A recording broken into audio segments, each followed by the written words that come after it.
to go? Alright, cool.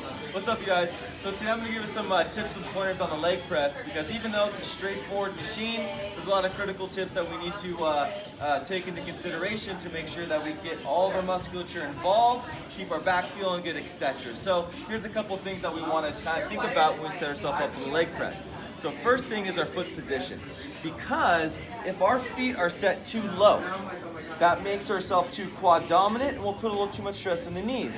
We want to try and create a balanced engagement through our musculature. So we want to make sure and keep our feet high enough so the weight is through the midfoot to make sure the hamstrings, the quads and the glutes can all work in synergy. So once we get ourselves into play and we get ourselves off the racks and ready for movement, we want to make sure and keep a neutral hip base to make sure the knees don't cave in on the way down. We keep ourselves even with the ankles. So when we come through, the weight shifts through that midfoot. And now, as I come through, I keep my butt planted, which allows the stretch of the hamstrings. A lot of us sometimes, when the weight comes in, will kind of put us in this kind of crushing mode where the butt will kind of pick up a little bit.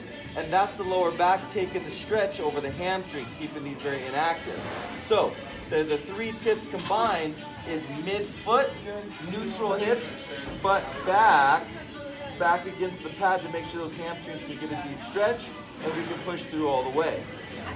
The best and the healthiest way, or the safest way to keep our knees feeling good through the leg press is once we press all the way through, we get right to just about near extension. We never want to fully lock out those knees because again, we lose tension in the musculature. So when you guys are working a leg press in the future, take those tips into consideration and you'll get a lot better engagement.